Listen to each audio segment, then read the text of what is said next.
स्वागत करछु आ गोटे नुआ क्लास को जो थरे कि तमाने भौतिक विज्ञान आम जी छाड़ी तो ये क्लास आम कंप्लीट करदमा तो ओके। तो जी मैंने पार्ट 1 देख ना जा निश्चित रूप देख ओके। बिना पार्ट 1 मैंने भिडियो देखिपार ना माने जापर ना कि बुझीपार ना। तो आज आमर गड़ा हम कौटू ना गैसीय अवस्था तो ओके। तो देखा गैसीय अवस्था कौन कौन रही ना सब माने आज भिडियो साहाଯ୍य सब कंप्लीट करा तुम कम जो रही प्राक्टिकल गुड़िक आज देखा। तो आम प्राक्टिकाली आम न भिजिबल न कर पारे तो मुझे कथा मध्यम भिजिबल कर कि तुम आनालाइज करके मैंने जापर ओके। तो देख गैसीय अवस्था जड़े बेलून बिकाली गोटे गैस सिलिंडर रु अनेक गुड़े बेलून रे गैस भर्ती करिवार तुम्हें केबे निरीक्षण करिथिबो ओके। तुम्हें तांको जानिबा को चेष्टा कर जे गोटे गैस सिलिंडर साहाଯ୍ୟରେ केतोटी बेलून रे गैस भर्ती हो पार माने देख जो मैंने भी पिला बेले हो छोट बेले हो जिते देखी सब चुटी देकी सब बेलून फेलून रखा जाए टंकाटे देकी बेलून फेलून रखा जाए ओके। तो से माने से गोटे पंप रखी था ओके। जन कि जन पंप रखी था जो कौन कौन मैनुअल पंप रखी था साहाଯ୍य से बेलून में गैस भरा जाए ता सागे एमती किसी जन अच्छा जो मैंने कि कौन कंप्रेसर रखी था ओके। से कंप्रेसर कौन आगुरी गैस सेटल हो बुझार टी। तो से कंप्रेसर आगुरी गैस सेटल हो तो से किसी बेलून बिकाली कौन कर ना बेलून को फुलाई था से भी गैस मध्यम। तो तुमने केतले जानवा को चेष्टा कर कि से जो कंप्रेसर केते परिमाण गैस रही से जी भी गैस रही तो केतेटा बेलून फुली पार तो के जाना चेष्टा कर कि तो सहीटा तुम ये बही रे देछि। तो सही सिलिंडर मध्य क्यों गैस रही तुम्हें तांको जानवा को चेष्टा कर ओके। तो देख तो तुम कम 1.11 आसीगला सॉरी 1.11 आसीगला। तो तीनोटी 100 मिलीलीटर सिरिंज नियो तीनटा 100 मिलीलीटर सिरिंज नब। तो चित्र 1.4 देखिए चित्र 1.4 कौन दर्शाई देख ये गोटे सिलिंडर बुझीगला सिलिंडर कौन सीरीज सिरिंज कहते जोटा इंजेक्शन ओके। सॉरी सॉरी गोटे मिनट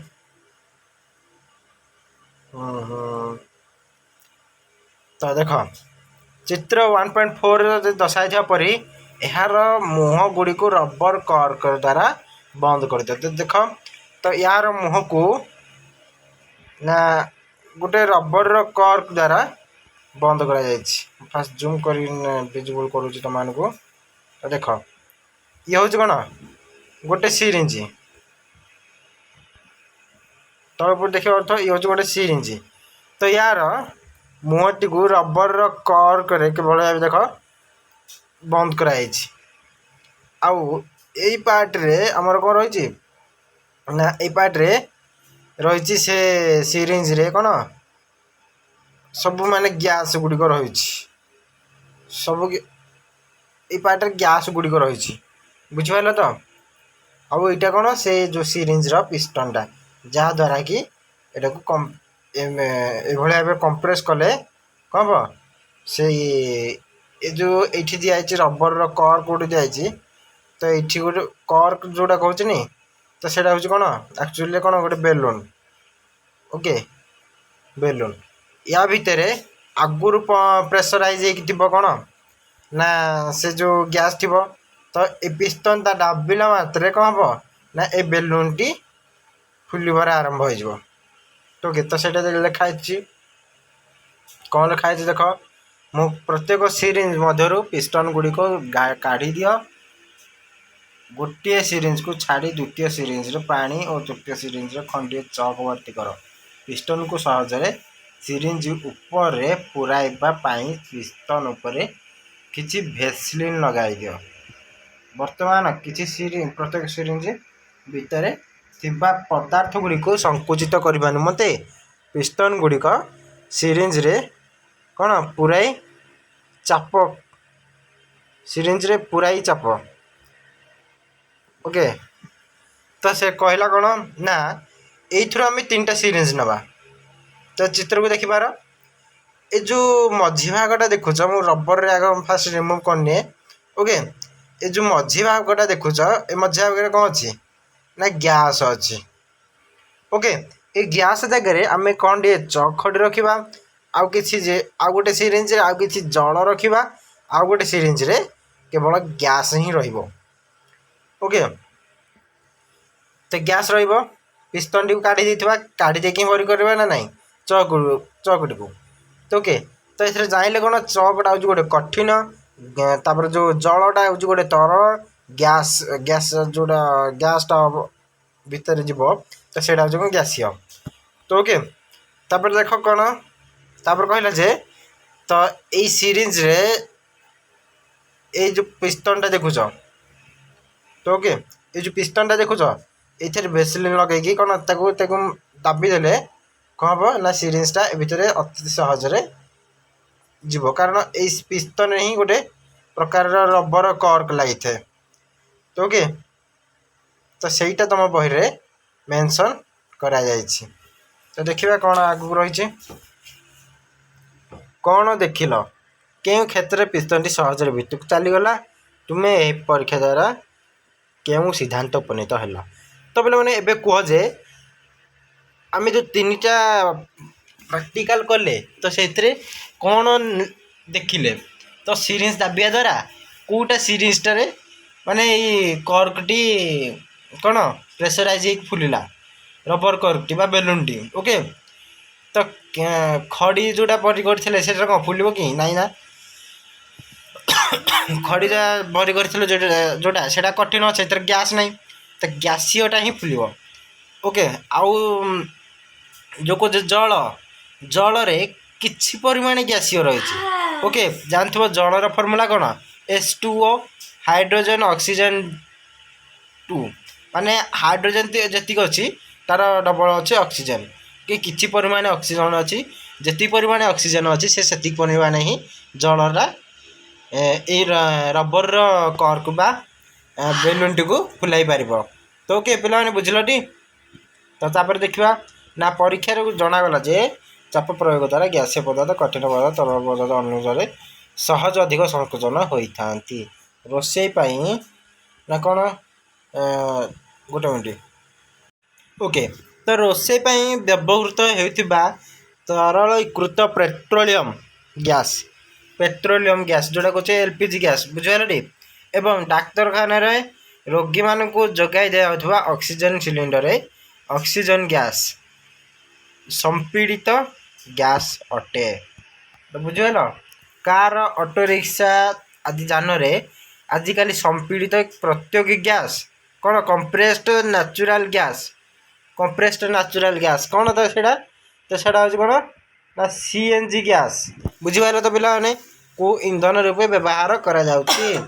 गैस रो अधिक संपीड़न ओके गैस रो अधिक संपीड़न संभव हो पारुथिबा जोगु अधिक परिमाण गैस चाप प्रयोग करी संपीड़ित करी छोट छोट सिलिंडर रे भर्ती कर जा पारुछि जाकु कि सहजरे नेबा आनिबा विशेष सुविधा होइथाए।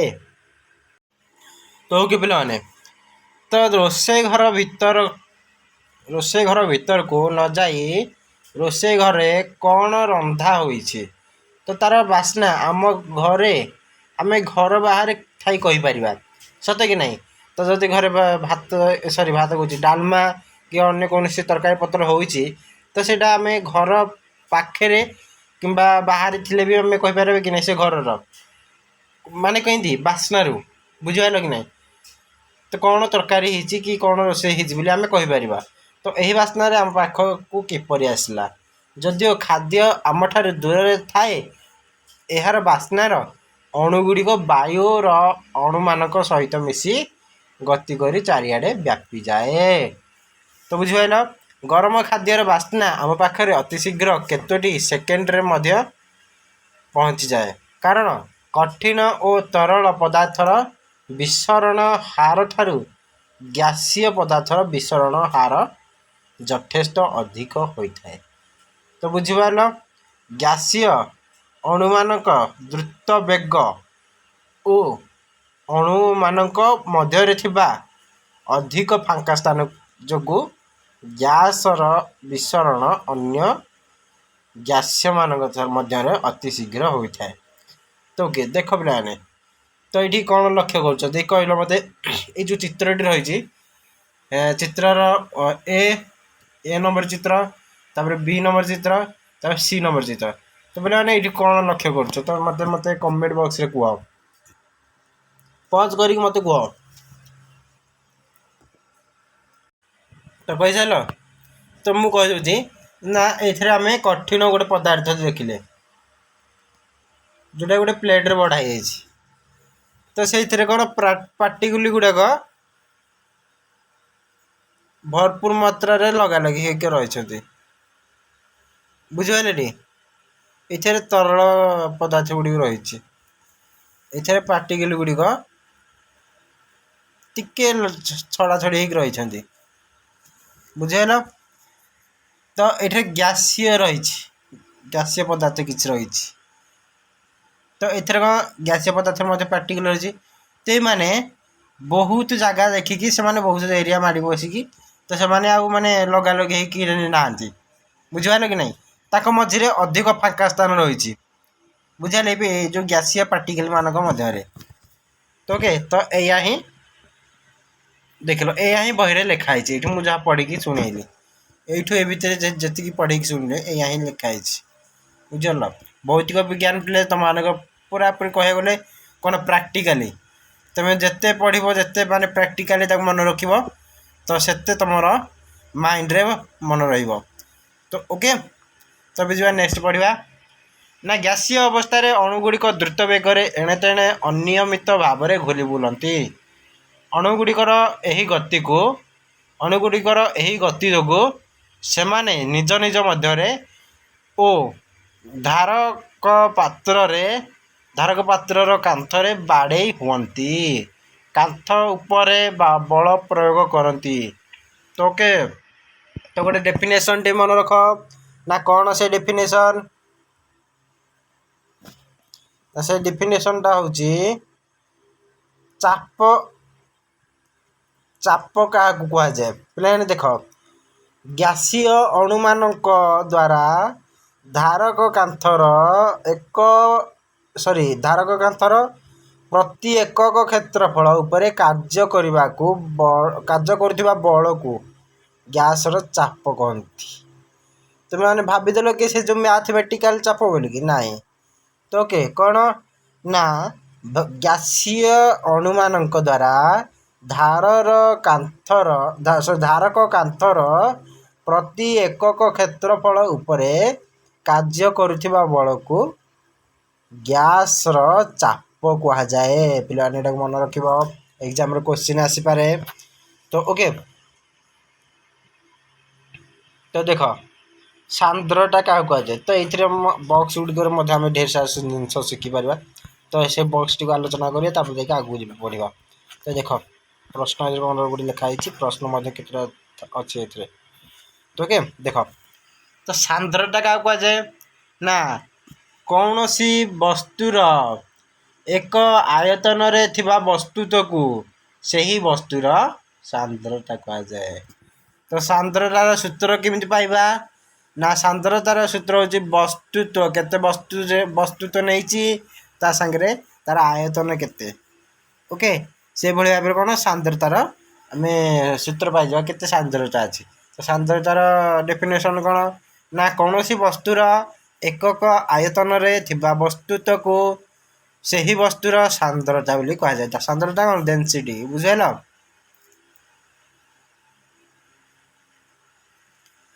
निम्नलिखित गुड़िक को सांद्रता वर्धित क्रम में सजाइबा वायुर सांद्रता केते चिमिनी निर्गत धुआं तार सांद्रता केते महूर सांद्रता केते जलर सांद्रता केते चकर सांद्रता केते तुला एवं लुहार सांद्रता केते तो पे से तुमने आमर ये कमेंट बॉक्स रे कह तो तुमको कौटा लगुच कौटार सांद्रता अधिक तुमको कौटा लगुच से सांद्रता कम तो सीटा आम कमेंट बॉक्स रे कहवा ओके तो कमेंट बॉक्स रे निज निजर ओपिनियन दियो तबे चलो नेक्स्ट को जीवा पदार्थर विभिन्न अवस्था विशिष्ट सारणी कर सूचित कर संक्षिप्त टिप्पणी प्रदान कर दृढ़ता पीड़ित प्रवाहित गैस टांकीर गैस भर्ती करवा गैस भर्ती होगा प्रक्रिया गतिज शक्ति और सांद्रता ओके तो पे आम ए देखा जाए पदार्थ ताहार अवस्थार परिवर्तन करि पारे कि बुझल तो से देखिए पदार्थ तार अवस्थार परिवर्तन करि पारे कि तो देख पदार्थ अवस्था रे परिवर्तन हुए आमे समस्ते जानिछे जे जल तीनोटी अवस्था रे रही पारे को अवस्था रे देख ना कठिन रूप रे बरफ तरल रूप रे जल गैसीय रूप रे कौन बांफ बा जलीय बाष्प तो बुझिपाल तो जल आमर तीनोटी अवस्था रे मध्य रही पारे तो जल को आम भावुले तरल रूप में रही पारे किंतु जल आमर तीनोटी रूप में रही पारे कौन ना जदि आम जदि देखा कठिन रूप में तो कठिन रूप में जल को आम कौन ठंडा कले कौन हो जाए अत्याधिक ठंडा देले कौन हो जाए ना बरफ हो जाए बुझे तो जल को अत्याधिक गरम कले कौन हो जाए ना जलीय बाष्प हो जाए बांफ हो जाए बुझेगा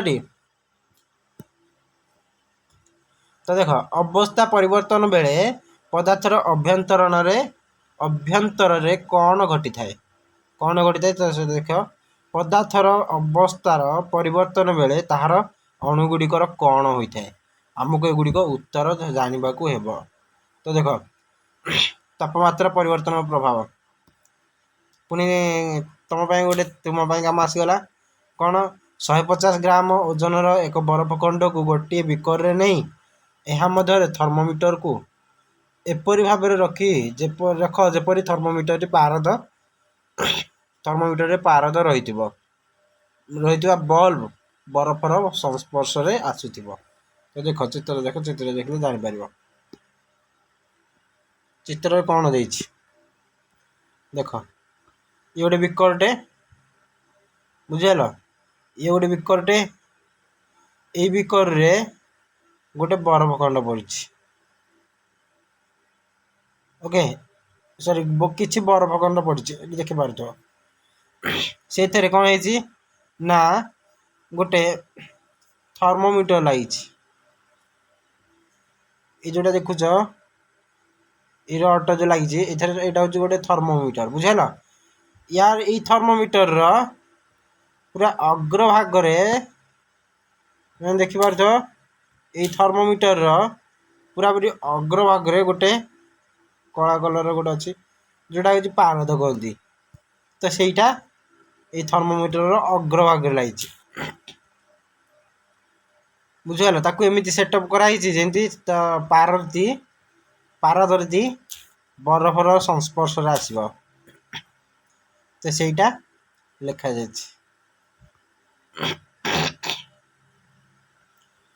तो कौन हम ना अल्प शिखा द्वारा बिकरटी को गरम कर बुझल अल्प बर्नर द्वारा शिखा जो बर्नर ये देख तले अल्प शिखा द्वारा शिखटी बिकरटी गरम हो गरम हेल्ले कौन भावुच कौन हम बोल कि बरफटी कौन तरल ना से बरफ हो कमेंट बॉक्स रे कह ओके यह द्वारा बरफर तापमात्रा बढ़ बुझल जो तापमात्रा रे बरफ तरल आरंभ कर थर्मोमीटर रे साहाय्य मापी टिपी रख मापी खाता लिखिक रख कौन हम ना से बरफटी तरल जो तरल जो परिमात्रा रे से बरफटी तरल तो सेटा को केते माने केते तरल तो सेटा थर्मोमीटर रे तार पारद अनुसार लेवल आसो ना तो ताकू तुमने खाटा टिपिक रख कौन तापर ना जो तापमात्रा संपूर्ण बरफ तरल जल रूपांतरित है ताकू मापी और टिपी कर रख बर्तमान गोटे ग्लास रड साहाय्य जल को गोलाई ଗୋଳାଇ ତାହା ଫୁଟିବା ପର୍ଯ୍ୟନ୍ତ ଗରମ କରି ଚାଲ। ବୁଝିଗଲା? ତାକୁ ଫୁଟିବା ପର୍ଯ୍ୟନ୍ତ ଗରମ କରି ଚାଲ। ଜଳ ଫୁଟିଲେ ତାହା ବାଷ୍ପରେ ପରିଣତ ହେବାକୁ ଆରମ୍ଭ ହୁଏ। ଅଧିକାଂଶ ଜଳ ବାଷ୍ପୀଭୂତ ହେଲା ପର୍ଯ୍ୟନ୍ତ ଥର୍ମୋମିଟରରେ ସୂଚିତ ତାପମାତ୍ରାକୁ ଲକ୍ଷ୍ୟ କରୁଥାଏ। ବୁଝିଗଲା? ଜଳ ତରଳ ଅବସ୍ଥାରୁ ବାଷ୍ପୀୟ ଅବସ୍ଥାକୁ ପରିବର୍ତ୍ତିତ ହେଲା ବେଳେ ଥର୍ମୋମିଟର ସୂଚିତ କରୁଥିବା ତାପମାତ୍ରାକୁ ନିରୀକ୍ଷଣ କର ଓ ଟିପିକି ରଖ। ତ କଠିନ ତାପମାତ୍ରା ବଢ଼ାଇଲେ ଏହାର ଅଣୁଗୁଡ଼ିକର ଗତିଜ ଶକ୍ତି ବୃଦ୍ଧି ପାଇଥାଏ। ଗତିଜ ଶକ୍ତିର ବୃଦ୍ଧି ଯୋଗୁଁ ଅଣୁଗୁଡ଼ିକ ଅଧିକ ବେଗରେ ଦୋଳାୟମାନ ହେବାକୁ ଆରମ୍ଭ କରନ୍ତି। ତାପ ପ୍ରୟୋଗ ହେଲେ ଅଣୁଗୁଡ଼ିକ ତାପ ଶକ୍ତି ଅବଶୋଷଣ କରି ସେମାନଙ୍କ ମଧ୍ୟରେ ଥିବା ଆକର୍ଷଣ ବଳର ସୀମାକୁ ଟପି ଯାଇଥାନ୍ତି ଓ ଅଧିକ ଗତିଶୀଳ ହୋଇଥାନ୍ତି। ଏହି କଣିକା ଗୁଡ଼ିକ ସେମାନଙ୍କର ସ୍ଥିର ସ୍ଥାନ ପରିତ୍ୟାଗ କରି ଅଧିକ ବେଗରେ ମୁକ୍ତ ଭାବରେ ଗତି କରନ୍ତି। ଏପରି ଏକ ଅବସ୍ଥା ଆସି ପହଞ୍ଚିଯାଏ ଯେତେବେଳେ ଅଣୁଗୁଡ଼ିକ ପରସ୍ପରଠାରୁ କ'ଣ ଦୂରେଇ ଯାଇଥାନ୍ତି। ତ ବୁଝିଗଲା? କଠିନ ତରଳିବାକୁ ଆରମ୍ଭ କରେ ଓ ତରଳରେ ପରିଣତ ହୁଏ। ତ ଓକେ, ତାର ଗୋଟେ ଡିଫିନେସନ୍ ହେଲା କ'ଣ ନା, ଯେଉଁ ତାପମାତ୍ରାରେ ଏକ କଠିନ ବାୟୁମଣ୍ଡଳୀୟ ଚାପରେ ତରଳି ଏକ ତରଳ ପଦାର୍ଥରେ ପରିଣତ ହୁଏ ତାହାକୁ ସେଇ କଠିନ ପଦାର୍ଥର ଗଳନାଙ୍କ କୁହାଯାଏ। ପିଲାମାନେ ଏଇଟା ହେଉଛି ଭେରି ଭେରି ଇମ୍ପୋର୍ଟାଣ୍ଟ କ୍ୱେଶ୍ଚିନ୍। ନା କ'ଣ? ତ ଦେଖ, ଯେଉଁ ତାପମାତ୍ରାରେ ଏକ କଠିନ ବାୟୁମଣ୍ଡଳୀୟ ଚାପରେ ତରଳି ଏକ ତରଳ ପଦାର୍ଥରେ ପରିଣତ ହୁଏ ତାକୁ ସେଇ କଠିନ ପଦାର୍ଥର କ'ଣ କହନ୍ତି? ନା ଗଳନାଙ୍କ କହନ୍ତି, ମେଲ୍ଟିଂ ପଏଣ୍ଟ କହନ୍ତି। ବୁଝିଲ?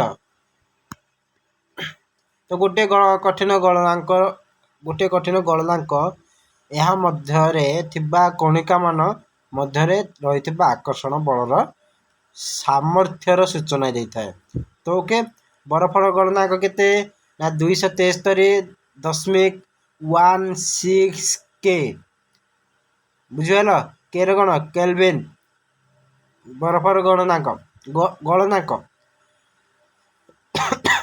ପଦାର୍ଥ କଠିନ ଅବସ୍ଥାରୁ ତରଳ ଅବସ୍ଥାକୁ ପରିବର୍ତ୍ତନ ହେଉଥିବା ପ୍ରକ୍ରିୟା, ଅର୍ଥାତ୍ ପଦାର୍ଥର ତରଳିବା ପ୍ରକ୍ରିୟାକୁ କ'ଣ ନା ବିଗଳନ ବା ତରଳନ କୁହାଯାଏ, ଯାହାକୁ ଆମେ ଇଂଲିଶରେ ଫ୍ୟୁଜନ୍ ବୋଲି କହିବା। ଓକେ, ତ ଯେତେବେଳେ ତାପ ପ୍ରଦାନ ଯୋଗୁଁ କୌଣସି ପଦାର୍ଥ ତରଳିବାକୁ ଆରମ୍ଭ କରେ ତ ସେତେବେଳେ କ'ଣ ହୁଏ? ତାହାର ତାପମାତ୍ରା ଅପରିବର୍ତ୍ତିତ ରହେ।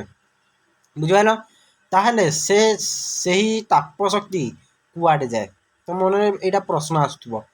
ତ ବରଫ ତରଳିବା ପରୀକ୍ଷଣ ଚାଲିଥିବା ସମୟରେ ତୁମେ ଲକ୍ଷ୍ୟ କରିଥିବ ଯେ ଗଳନାଙ୍କରେ ପହଞ୍ଚିବା ପରେ ସବୁ ବରଫ ନ ତରଳିବା ପର୍ଯ୍ୟନ୍ତ ତାହାର ତାପମାତ୍ରାରେ କୌଣସି ପରିବର୍ତ୍ତନ ହୁଏ ନାହିଁ।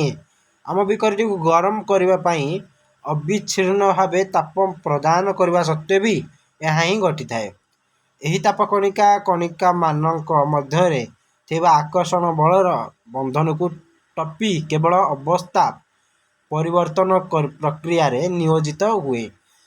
ଅବସ୍ଥାର ପରିବର୍ତ୍ତନ ଚାଲିଥିଲା ସମୟରେ ଆମେ ଯୋଗାଉଥିବା ତାପ ଶକ୍ତି ବରଫ ଦ୍ୱାରା ଶୋଷିତ ହୋଇଯାଇ କେବଳ ବରଫକୁ ତରଳାଇବାରେ ସାହାଯ୍ୟ କରେ, ମାତ୍ର ତାପମାତ୍ରାରେ ବୃଦ୍ଧି କୌଣସି ବୃଦ୍ଧି କରାଏ ନାହିଁ। ସତେ ଯେମିତି କ'ଣ ଏହା ତାପ ବରଫ ଭିତରେ ଲୁଚି ଯାଇଥାଏ। ବୁଝିଲ? ତେଣୁ ଅବସ୍ଥା ପରିବର୍ତ୍ତନ ବେଳେ ଆବଶ୍ୟକ ତାପକୁ କ'ଣ ଗୁପ୍ତ ତାପ ବୋଲି କୁହାଯାଏ। ବୁଝିଲ? ଯେଉଁ ତାପଟି ଲୁଚି ଯାଇଥାଏ ତ ସେଇ ତାପକୁ କ'ଣ କୁହାଯାଏ? ନା ଗୁପ୍ତ ତାପ ବୋଲି କୁହାଯାଏ। ଏଠାରେ ଗୁପ୍ତ ଶବ୍ଦର ଅର୍ଥ ହେଉଛି ଲୁକାୟିତ ଭାବରେ। ତ ଓକେ, ତ ତୁମେମାନେ ବୁଝିପାରୁଛ। ଗୁପ୍ତ ତାପ ବୋଲି କ'ଣ? ଯେଉଁ ତାପଟି ଲୁଚି ଯାଇଥାଏ ବରଫ ଭିତରେ ଲୁଚି ଯାଇଥାଏ ତରଳ କରିବା ସମୟରେ, ତ ସେଇ ତାପଟିକୁ କ'ଣ ଗୁପ୍ତ ତାପ ବୋଲି କୁହାଯାଏ। ତ ଏଠାରେ ତାପର ଗୁପ୍ତର ଅର୍ଥ କ'ଣ? ଲୁକାୟିତ ଭାବରେ। ଓକେ, ବାୟୁମଣ୍ଡଳୀୟ ଚାପରେ 1 କିଲୋର ଏକ କଠିନ ପଦାର୍ଥକୁ ତାର ଗଳନାଙ୍କ ତାପମାତ୍ରାରେ ତରଳରେ ପରିଣତ କରିବାକୁ ଯେତିକି ପରିମାଣର ତାପ ଶକ୍ତି ଆବଶ୍ୟକ ହୁଏ ତାହାକୁ ସେହି ପଦାର୍ଥର ଗଳନର ଗୁପ୍ତ ତାପ ପିଲାମାନେ କୁହାଯାଏ। ତ ଗଳନର ଗୁପ୍ତ ତାପ କାହାକୁ କୁହାଯାଏ ପିଲାମାନେ କ୍ୱେଶ୍ଚିନ୍ ଆସିବ ପରୀକ୍ଷାରେ। ନା 1 କିଲୋ 1 କିଗ୍ରାର ଏକ କଠିନ ପଦାର୍ଥକୁ ତାର ଗଳନାଙ୍କ ତାପମାତ୍ରାରେ ତରଳରେ ପରିଣତ କରିବାକୁ ଯେତିକି ପରିମାଣର ତାପ ଶକ୍ତି ଆବଶ୍ୟକ ହୁଏ, ବୁଝିଲେ, ଯେତିକି ପରିମାଣର ତାପ ଶକ୍ତି ଆବଶ୍ୟକ ହୁଏ ତାହାକୁ ସେହି ପଦାର୍ଥର ଗଳନର ଗୁପ୍ତ ତାପ ବୋଲି କୁହାଯାଏ। ତ 0 ଡିଗ୍ରୀ ସେଲସିୟସ୍ ବା 273 ଡିଗ୍ରୀ କେଲଭିନ୍ ଓକେ ରେ ରହିଥିବା ଜଳର କଣିକା ମାନଙ୍କର ଶକ୍ତି ସେହି ତାପମାତ୍ରାରେ ଥିବା ବରଫ କଣିକା ମାନଙ୍କର ଶକ୍ତି ଅପେକ୍ଷା ଅଧିକ। ଆମେ ଯେତେବେଳେ ଜଳ ମଧ୍ୟକୁ ତାପ ଶକ୍ତି ଯୋଗାଇ ଥାଉ, ଜଳ ମଧ୍ୟସ୍ଥ କଣିକା ଗୁଡ଼ିକ ଅଧିକ ଶକ୍ତି ହାସଲ କରି ଅଧିକ ବେଗରେ ଗତି କରନ୍ତି। ତ ବୁଝିପାରିଲ, ଏକ ନିର୍ଦ୍ଦିଷ୍ଟ ତାପମାତ୍ରାରେ ପହଞ୍ଚିଲା ପରେ ସେହି କଣିକା ମାନଙ୍କର ଯଥେଷ୍ଟ ଶକ୍ତି ହୋଇଯାଇଥାଏ, ଯାହା ଫଳରେ ସେମାନେ ପରସ୍ପର ମଧ୍ୟରେ ଥିବା ଆକର୍ଷଣ ବଳର ବନ୍ଧନରୁ ମୁକ୍ତ ହୋଇ ପରସ୍ପର ଠାରୁ ଦୂରେଇ ଯାଆନ୍ତି। ଏହି ତାପମାତ୍ରାରେ ତରଳ, ବାଷ୍ପ ଓ ଗ୍ୟାସୀୟ ପରିବର୍ତ୍ତନ ହେବାକୁ ଆରମ୍ଭ କରେ। ଯେଉଁ ତାପମାତ୍ରା ପିଲାମାନେ ସ୍ଫୁଟନାଗ ମନେ ରଖିବ, ଯେଉଁ ତାପମାତ୍ରାରେ ଏକ ତରଳ ବାୟୁମଣ୍ଡଳୀୟ ଚାପ ଫୁଟିବା ଆରମ୍ଭ କରେ ତାହାକୁ ସେହି ତରଳର ସ୍ଫୁଟନାଗ କୁହାଯାଏ। ପିଲାମାନେ ମନେ ରଖିଲ ଟି କ'ଣ ନା ଯେଉଁ ତାପମାତ୍ରାରେ ଏକ ତରଳ ବାୟୁମଣ୍ଡଳୀୟ ଚାପରେ ଫୁଟିବା ଆରମ୍ଭ କରେ ତାକୁ ସେହି ତରଳର ସ୍ଫୁଟନାଗ ବୋଲି କୁହାଯାଏ। ଓକେ, ବୁଝିଲ। ତ ଦେଖ ନା ଫୁଟିବା ଏକ ସାମଗ୍ରୀ ପରିଘଟଣା, ବୁଝିଲ, ଫୁଟିବା ଏକ ସାମଗ୍ରୀ ପରିଘଟଣା। ତରଳର ସମସ୍ତ ଅଂଶର କଣିକା ମାନେ ଯଥେଷ୍ଟ ଶକ୍ତି ହାସଲ କରି ଫୁଟିବା ସମୟରେ ବାଷ୍ପୀୟ ଅବସ୍ଥାକୁ ପରିବର୍ତ୍ତିତ ହୋଇଥାନ୍ତି। ତ ଦେଖ ଜଳର ସ୍ଫୁଟନାଙ୍କ ତାପମାତ୍ରା ହେଉଛି 100 ଡିଗ୍ରୀ ସେଲସିୟସ୍ ବା କେତେ 373 କେଲଭିନ୍। ତ 100 ଡିଗ୍ରୀ ସେଲସିୟସ୍ ଇଜିକଲ୍ସ ଟୁ କେତେ 373 ପ୍ଲସ୍ 100ଟା କ'ଣ କେଲଭିନ୍, ବୁଝିଲ, 273 ପ୍ଲସ୍ 100 କେଲଭିନ୍ ଇଜିକଲ୍ସ ଟୁ କେତେ ଆସିବ 373 କେଲଭିନ୍। ଜଳର ସ୍ଫୁଟନାଙ୍କ ତାପମାତ୍ରା, ବୁଝିଗଲ, 373 କେଲଭିନ୍ କେମିତି ହେଲା ନା 100 ଡିଗ୍ରୀ ସେଲସିୟସ୍ ତାପମାତ୍ରା 100 ଡିଗ୍ରୀ ସେଲସିୟସ୍ ଇଜିକଲ୍ସ ଟୁ କେତେ 273 କେଲଭିନ୍ ପ୍ଲସ୍ 100 ଡିଗ୍ରୀ ସେଲସିୟସ୍ କେତେ ଆସିଲା 373 କେଲଭିନ୍। ବୁଝିଗଲ। ବାଷ୍ପୀଭବନର ତ 273 ମୁଁ କ'ଣ କହିଥିଲି ଦେଖ ବୁଝାଉଛି। 273 ପିଲାମାନେ ଦେଖିପାରୁଥିଲ ଏଠି କ'ଣ ଥିଲା ବରଫର ଗଳନାଙ୍କ କ'ଣ 273 ଥିଲା, ବୁଝିଗଲ ଟି। ତ ଏଠି ଜଳର ସ୍ଫୁଟନାଙ୍କ ଯେହେତୁ ଜଳକୁ ଫୁଟିବ, ସ୍ଫୁଟନାଙ୍କ ମାନେ ଗରମ କରିବେ ନା, ବୁଝିଗଲ ନା। ତ ଜଳ ଫୁଟିବ, ବରଫର ସ୍ଫୁଟନାଙ୍କ ଥିଲା କ'ଣ 273। ତ ବରଫରୁ ଜଳ ଫୁଟିଲେ କ'ଣ ହେବ ବାଷ୍ପକୁ ପରିବର୍ତ୍ତନ ହେବ ନା। ତ ବୁଝିଗଲ 273 ପ୍ଲସ୍ 100 ଡିଗ୍ରୀ ସେଲସିୟସ୍ ତ କେତେ ହେଲା ଯେତେ କେଲଭିନ୍ ଆସିବ ସେଇଟା 373 କେଲଭିନ୍। ତ ବୁଝିଲ, ତ ସେଇଟା ହେଉଛି କ'ଣ ନା ଜଳର ସ୍ଫୁଟନାଙ୍କ। ତାର କହିପାରିବା କେତେ 100 ଡିଗ୍ରୀ ସେଲସିୟସ୍ କହିପାରିବା, ନଚେତ ଆମେ 373 କେଲଭିନ୍ ବୋଲି କହିପାରିବା। ତାପରେ ଦେଖ ତ କେମିତି କ'ଣ ସ୍ଫୁଟନାଙ୍କ ବାହାରିବ ଡିଗ୍ରୀ ସେଲସିୟସ୍ କେଲଭିନ୍, ତ ସେଗୁଡ଼ିକ ମଧ୍ୟ ଆମେ ନେକ୍ସଟ କ୍ଲାସ୍ ପଢ଼ିବା। ତ ମୁଁ ପାର୍ଟ 3ଟା ପାର୍ଟ କରୁଛି, ତ 2ଟା ପାର୍ଟରେ ଶେଷ ହୋଇପାରେ ମୁଁ ଭାବୁଛି। ତ ପ୍ରଥମ ପାର୍ଟ ଆମର କେତେ ଅଧଘଣ୍ଟା ଉପରେ ହେଇଛି, ତ ଏଇ ସେକେଣ୍ଡ ପାର୍ଟଟା ମଧ୍ୟ ଏଇ ଅଧଘଣ୍ଟା ପାଖାପାଖି ହେଇଗଲାଣି, ବୁଝିଗଲ ଟିକେ। ତ ଦେଖ ତୁମେ ବ୍ୟାଖ୍ୟା କରିପାରିବ କି ଗଳନର ଗୁପ୍ତ ତାପକୁ ତୁମେ ଯେପରି ଭାବରେ ବ୍ୟାଖ୍ୟା କରୁଛ ଠିକ୍ ସେହିଭଳି ଭାବରେ ଏହାର ବ୍ୟାଖ୍ୟା କରିବ। ଯେମିତି ଦେଖ 373 କେଲଭିନ୍ 100 ଡିଗ୍ରୀ ସେଲସିୟସ୍ ଥିବା ବାଷ୍ପର କଣିକା ମାନେ ସେହି ତାପମାତ୍ରାରେ ଥିବା ଜଳର କଣିକା ମାନଙ୍କ ଅପେକ୍ଷା ଅଧିକ ଶକ୍ତି ବହନ କରିଥାନ୍ତି। ଏହାର କାରଣ ହେଉଛି କ'ଣ ନା ବାଷ୍ପର କଣିକା ମାନେ ବାଷ୍ପୀଭବନ ଗୁପ୍ତ ତାପ ରୂପରେ ଅଧିକ ଶକ୍ତି ଶୋଷଣ କରିଦେଇଥାନ୍ତି। କୋଉମାନେ ନା ବାଷ୍ପର କଣିକା ମାନେ। ତ ଏହିସବୁ ଆଲୋଚନା ପରେ ଆମେ ଏହି ସିଦ୍ଧାନ୍ତ ଉପନୀତ ହେଲେ ଯେ କ'ଣ ତାପମାତ୍ରାର ପରିବର୍ତ୍ତନ ଦ୍ୱାରା ପଦାର୍ଥର ଅବସ୍ଥାରେ ପରିବର୍ତ୍ତନ ହୋଇପାରୁଥିବ, ଅର୍ଥାତ୍ ପଦାର୍ଥ ଗୋଟିଏ ଅବସ୍ଥାରୁ ଆଉ ଗୋଟିଏ ଅବସ୍ଥାକୁ ଯାଇପାରୁଥିବ। ଯେମିତି ଦେଖ, କଠିନ ଅବସ୍ଥା ତରଳ ଅବସ୍ଥାକୁ ଯାଇପାରୁଥିବ, ତରଳ ଅବସ୍ଥାରୁ ଗ୍ୟାସ ଅବସ୍ଥାକୁ ଯାଇପାରୁଥିବ, ଏମିତି ଗ୍ୟାସ ଅବସ୍ଥାରୁ ତରଳ ଅବସ୍ଥାକୁ ଯାଇପାରୁଥିବ, ବୁଝିଲ, ତରଳ ଅବସ୍ଥାରୁ କଠିନ ଅବସ୍ଥାକୁ ମଧ୍ୟ ଯାଇପାରୁଥିବ। ତ ବୁଝିଲ, ଏଇଭଳି ଭାବରେ। ତ ଦେଖ, ନା ଆମେ ଏହା ଶିଖିଲୁ ଯେ କ'ଣ ଶିଖିଲେ ନା ଆମେ ଏହା ଶିଖିଲୁ ଯେ ଆମ ଚାରିପଟେ ଥିବା ବିଭିନ୍ନ ପଦାର୍ଥ ଗୁଡ଼ିକ ତାପ ପ୍ରୟୋଗ ଦ୍ୱାରା ଅବସ୍ଥା ପରିବର୍ତ୍ତନ କରି କଠିନ ତରଳ ଓ ତରଳରୁ ଗ୍ୟାସୀୟ ପରିବର୍ତ୍ତିତ ହୋଇଥାନ୍ତି। କିନ୍ତୁ ଏପରି କେତେକ ପଦାର୍ଥ ଅଛନ୍ତି ଯେଉଁମାନେ କ'ଣ ନା କଠିନ ଅବସ୍ଥାରୁ ତରଳ ଅବସ୍ଥାକୁ ନ ଯାଇ ସିଧାସଳଖ ଗ୍ୟାସୀୟ ଅବସ୍ଥାକୁ ପରିବର୍ତ୍ତିତ ହୋଇଥାନ୍ତି। ତ ଓକେ, ତ ପିଲାମାନେ ଦେଖ, ତୁମ ପାଇଁ ଆହୁରି ଗୋଟେ ମଧ୍ୟ ତୁମ ପାଇଁ କାମ ଆସିଲା, ଯେଉଁଟାକି 1.13 କିଛି ପରିମାଣର କର୍ପୂର ଏବଂ କିମ୍ବା ଆଲୁମିନିୟମ କ୍ଲୋରାଇଡ଼୍ ନିଅ। ଓକେ, କିଛି ପରିମାଣରେ କର୍ପୂର ନେବ କି ନହେଲେ ଆମୋନିୟମ କ୍ଲୋରାଇଡ଼୍ ନେବ, ବୁଝିପାରିଲ। ଏହାକୁ ଗୁଣ୍ଡ କରି ଚୂନା ମାଟିର ପାତ୍ରରେ ରଖିଦେବ। ତ ଏକ କାଚ ଫନେଲକୁ ଚୂନା ମାଟିର ପାତ୍ର ଉପରେ ଓଲଟାଇ ରଖିବ। ଫିନେଲ ନାଡ଼ିର ଅଗ୍ରଭାଗରେ ତୁଳା ଠିପି ଦେବ। ବର୍ତ୍ତମାନ ଏହାକୁ ଧୀରେ ଧୀରେ ଗରମ କର ଓ ଲକ୍ଷ୍ୟ କର ଉକ୍ତ ପରୀକ୍ଷାରେ ତୁମେ କ'ଣ ଅନୁଧ୍ୟାନ କଲ। ଦେଖ, ଚିତ୍ର ଦେଇଛି, ବୁଝିଲ। ଏ ଚିତ୍ରରେ କ'ଣ ଦର୍ଶାଇଛି ନା ଏଇଟା ହେଉଛି କ'ଣ, ସେ ଯେଉଁ ମାଟି ଚୂନା ପାତ୍ରଟି, ଏ ଯେଉଁ ପାତ୍ରଟି, ହଁ ବୁଝିଲ, ସେ ପାତ୍ରରେ ସବୁ ଗୁଣ୍ଡ ହୋଇକି ରଖାଯାଇଛି। କେଉଁଠିକ ନା ସେ ଯେଉଁ କର୍ପୂର ନେଇଛେ, ଯେଉଁ ଆମୋନିୟମ କ୍ଲୋରାଇଡ଼୍ ନେଇଛେ, ଦୁଇଟା ମଧ୍ୟରୁ ଗୋଟେ ନେଇଛେ, ଯେଉଁଟା ଗୁଣ୍ଡ କରି ରଖାଯାଇଛି। ତ ସେଇ ପାତ୍ରଟି ଚୂନା ପାତ୍ରଟି, ଯେଉଁ ମାଟି ପାତ୍ରଟି, ବୁଝିଲ, ତାରି ଉପରେ ଗୋଟେ ଫନେଲ ଘୋଡ଼ା ହେଇଛି କାହାଳି ସଦୃଶର। ତମେ ଭାବିବନି ଯେ ଏଇଟା ଗୋଟେ ବିକଳ ଟାଇପ୍ ବୋଲି। ଓକେ, ତ ଏଇଟା ହେଉଛି କ'ଣ ନା ଗୋଟେ ଫନେଲଟେ ଉପର ପଟେ ଘୋଡ଼ା ହେଇଛି। ତା ଅଗ୍ରଭାଗରେ କ'ଣ ଗୋଟେ ଠିପିଟେ ଦିଆଯାଇଛି, ତୁଳା ଠିପି। ଓକେ, ଏଇଟା ହେଉଛି ଫନେଲର ନାଡ଼ି, ବୁଝିଲ। ତ ଆମୋନିୟମ କ୍ଲୋରାଇଡ଼୍ ବାଷ୍ପ ହେବ।